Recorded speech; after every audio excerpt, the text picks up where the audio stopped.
So I innovate with food. I make wine. You make wine. Yeah. Have you heard of clove with cardamom wine? I was going to say I'll get the recipe, but I'm too lazy to. But I am one who will never go into that zone for sure. But very interesting to.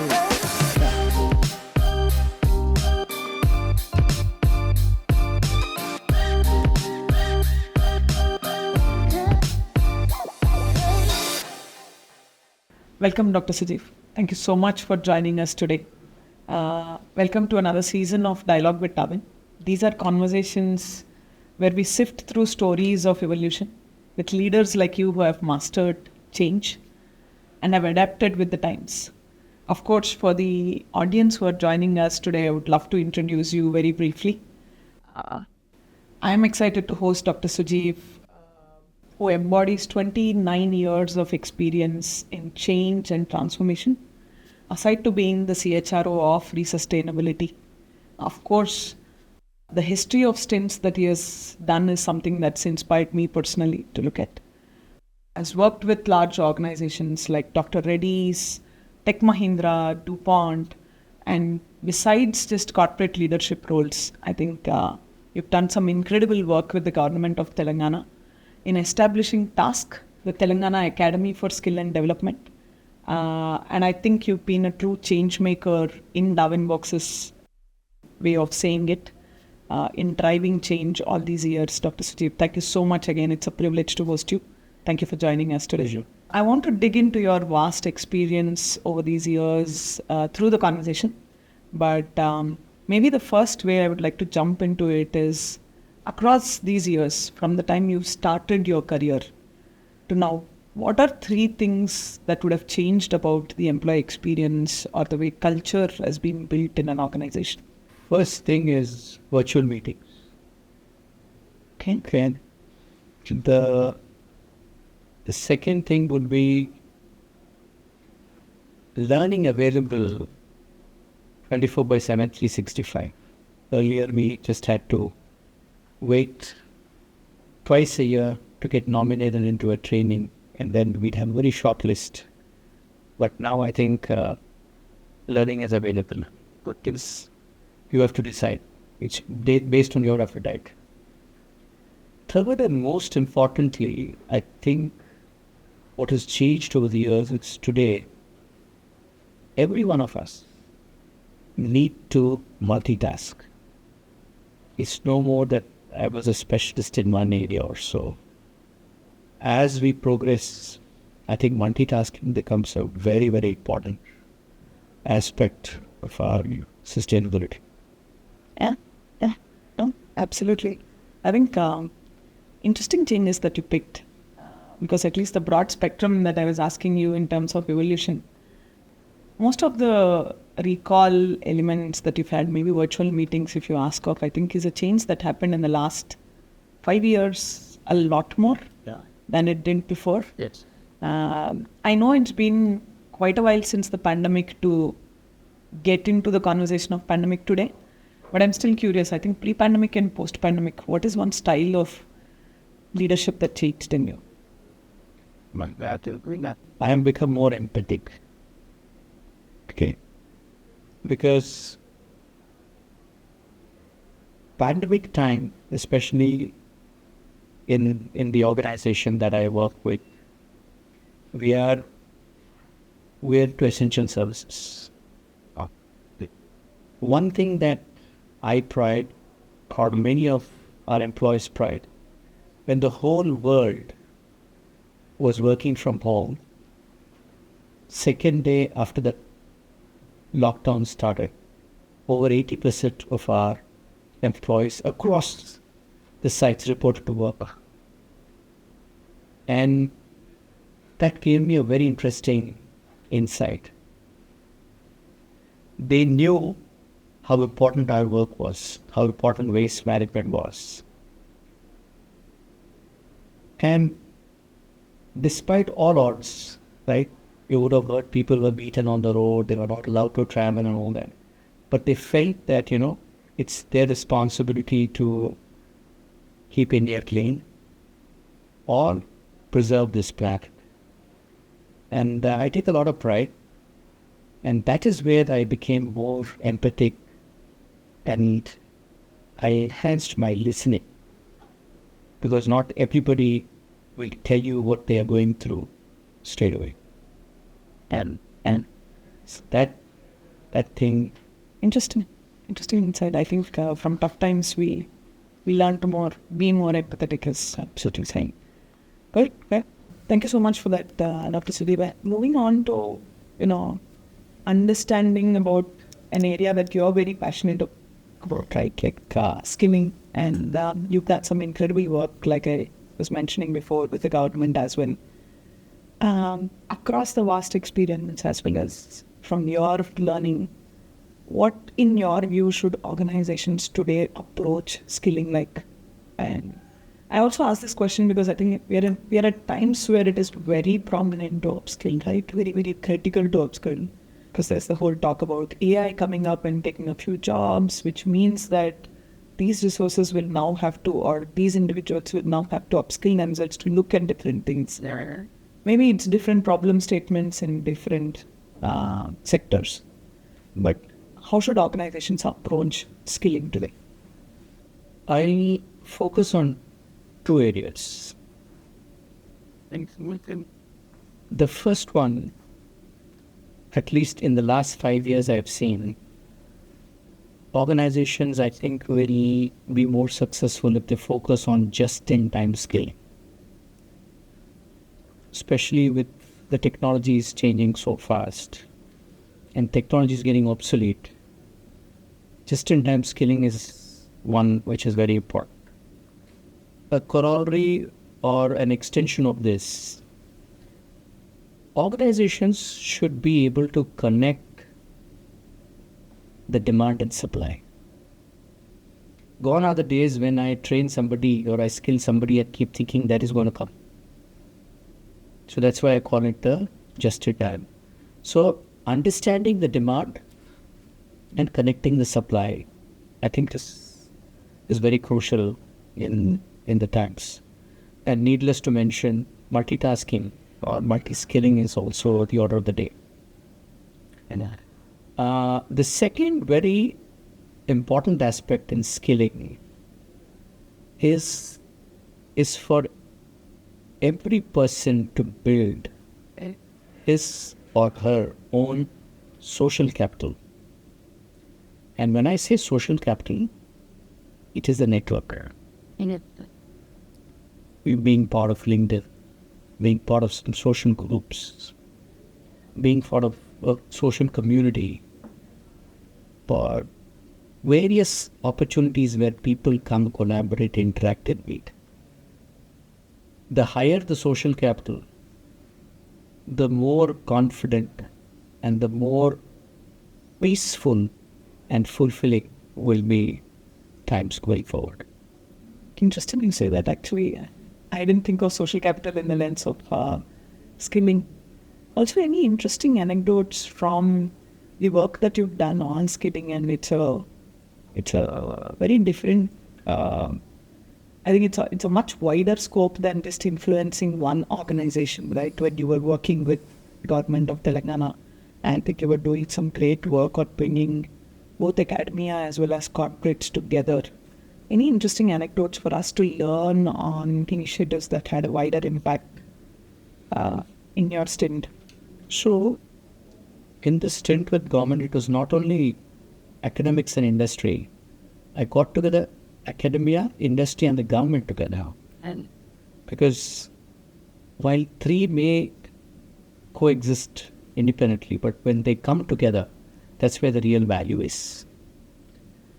I'll tell you one. I mean, there are multiple anecdotes, but I'll tell you one which is very relevant for any state in India. One of the biggest challenges that any state grapples is unemployment. If you just take a simple metric, if you take Telangana alone, we have over a lakh of engineering graduates passing every year. And if you look at the statistics on campus recruitments, about 10 to 12% only get selected on campus. So what is actually happening is, for every 1 lakh graduates that pass, 12,000 people are getting jobs. That means 88,000 youth are being added year on year on year. Yeah. So not only Telangana, this is a challenge that most of the states face. So one of the very critical things is enhancing the employability quotient, not only for freshers, but also for people who are experienced. See, just like when you start a business, you have to have capital. For employability also, you have to build 3 capitals.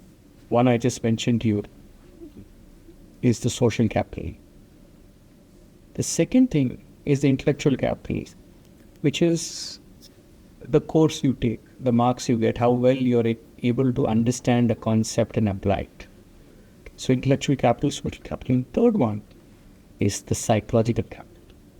Okay, and this is very relevant for experienced professionals also. It simply says how you're able to come out of difficult times. And of late, I see the younger generation, one time they fail, they feel really bad. They say everything is lost, even up. And of late, you can see the younger generation resorting to very unexpected type of incidents. So I think when I talk about psychological capital, it is an individual's ability to fail and learn from it. When I fall, I should be able to get up and walk. I may fall again. I should again be able to get up and walk. But what is more important is I've not failed. The next time I get up and walk, I'm starting with a higher amount of experience. I think that is extremely crucial when I talk about a psychological capital. This is one dimension, but I think so. When you have to build your employability quotient, having this intellectual capital, psychological capital, and social capital are very, very essential. And interesting and very holistic take on skilling again and employability. I think, although I wasn't aware that the statistic was like 88% is not getting employed, it's also learning for the position. Dr. Sujiv, let me jump into something that is in the news and continues to be in the news since the last 1 year. What do you think is going to be the impact of AI on workplace? This is a tough question, especially if I wear the HR angle. If I don't wear the HR angle, then probably I have a different view, but I'll try to bring in both. When there is data, AI is the best to predict multiple combinations of data. Okay, so I think certainly that will have an edge over the human thought. So when it comes to data processing, when it comes to human beings, right, I believe that any human being is a bundle of emotions. Understanding, regulating emotions, I think it is a little longer for AI to take over. Looking at the advancements, I think it's only a matter of time. But I personally feel it may not happen in my lifetime. Future may be there. We'll have to wait and see. Yeah. But innovation is only surprising us by the day is what I believe. You say not in your lifetime, but at least at the pace at which AI is moving. But true, I think if that happens, that will be like true replicating of humans, right? And I also wish that it is far, far away. Absolutely. The only catch or chico, like I call it, is the ethics part. Yeah. Because, while we hear a lot about good things about AI and ML, the flip side is on the ethics. Like the other day I was reading, somebody stole a car, but that's a high-end car. They somehow got into it, but they were not able to start it. They spoke to the call center, said, my wife I'm taking her to the hospital, she's about to deliver. Please, I forgot the passcode. And it asks you a couple of questions. And you could trick it very simple, and then the car is gone. So there could be such instances. I'm sure developers are thinking of guardrails in such instances. And of course, with this chat GPT coming in, the students are really happy for their assignments and projects. Yeah. So I'm sure there will be more and more softwares that will be able to come back and test and say whether it has authenticity or it is a chat GPT version. And no, absolutely. I think definitely one point that you bring the right attention to, right, in terms of having guardrails around AI. I think innovation is great, and we should push that as much as we can today. But making sure that there is a governance around that, and there's ethical guardrails around that. And that's one thing that we are also trying to get out and communicate to HRs and the larger ecosystem on how can you leverage, because there's a lot of functionality that we are building today in AI. But it is important, I think the best phrase for it is important to take a human in the loop approach, Right. is what folks say today, right? Like AI should be used as a recommendation that is consumed by a human and then again verified and said whether it is correct or not. I think great observation there too. The other area that I wanted to delve into with your expertise and experience, Dr. Sujiv, is talent management, something that you've spent like a lot of time in the years and you have a strong viewpoint on as well. How do you think it has evolved over the years, maybe the last 1-2 decades, I'd like to say? See, the way I look at managing talent is to first segment talent. The baby boomers, the Gen X, Gen Y, the millennials. There's no one size fits all. I think more and more leaders, people, managers understand this. Talent engagement and management will become much, much easier. Second, with this information exploding, students are not very interested to go to colleges because they get everything on their phone. So, it's just shrunk. The IT revolution has shrunk the world. So it's very, very important for practitioners to keep this perspective in mind. And one of the things I personally work on, tell my teams, is to work on feedback. I think our talent development and engagement strategies should be based on feedback. And again, this goes to recent feedback, not feedback which is more. Earlier, there used to be a collaboration survey, a pulse survey. I think now it has to be done more often. Yes. Because the needs, the situations of people are changing very, very often. So when you know what the pulse is, and you know what's working well and what's not working well, you should build your talent management and development strategies right now. Down. That said, in today's world, developments should be based on competencies. And when I talk about competencies, it could be the domain in which somebody is working, the process in which they're working, the technology in which they're working, and leadership. So broadly, 4 domains: domain, process, technology, leadership.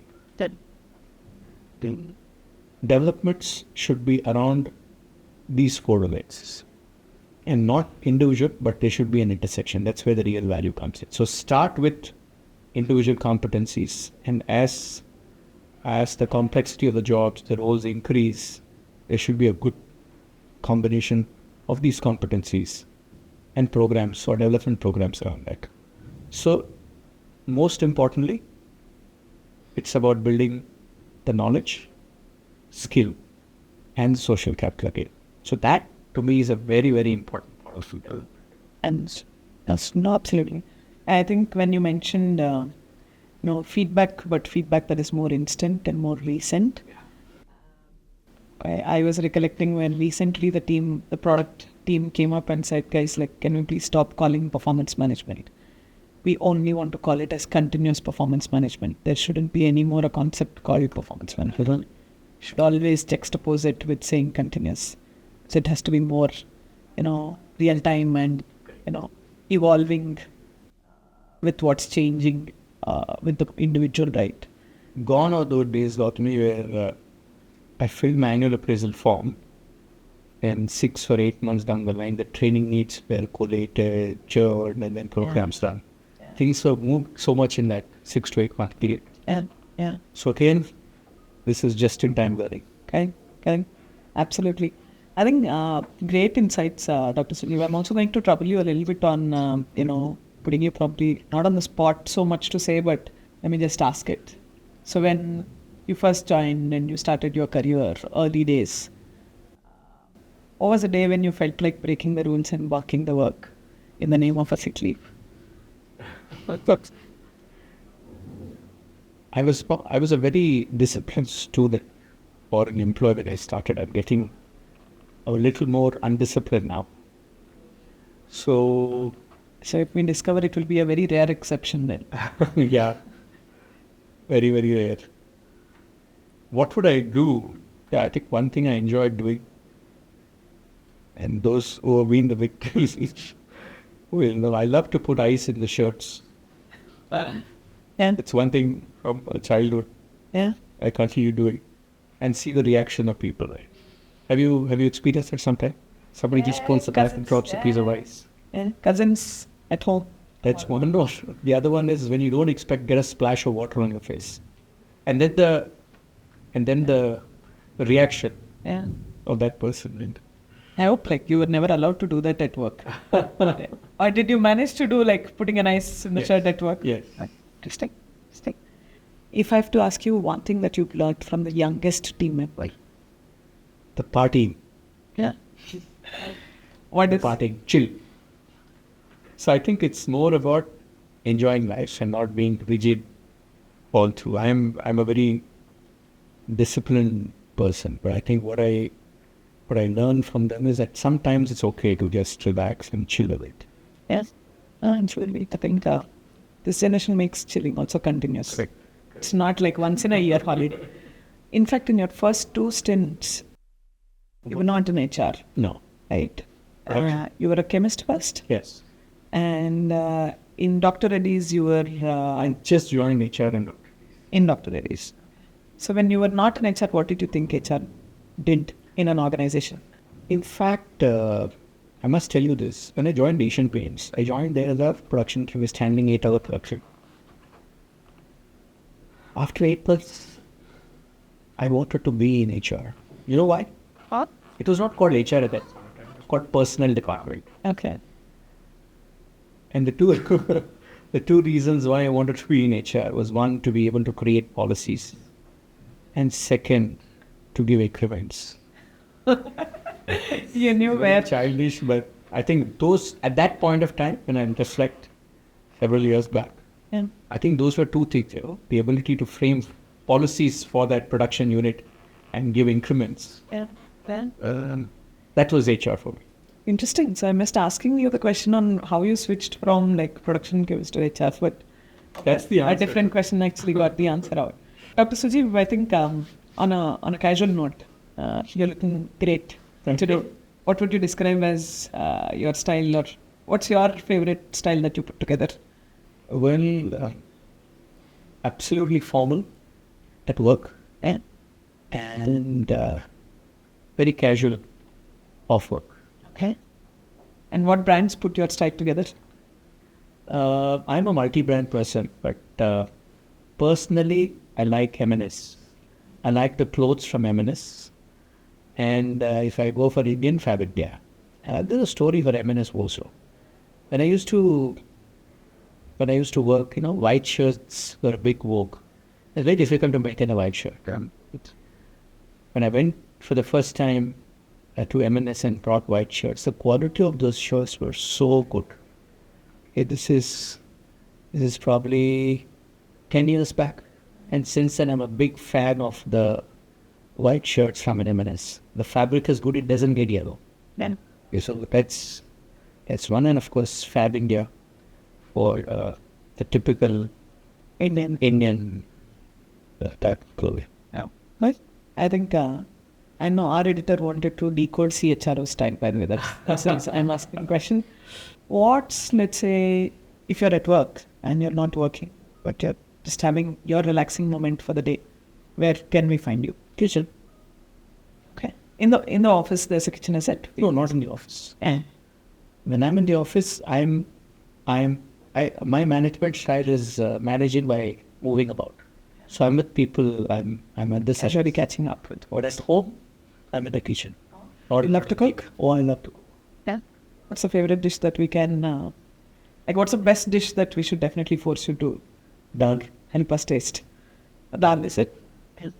Okay. I can make a dozen varieties of dal. Yeah.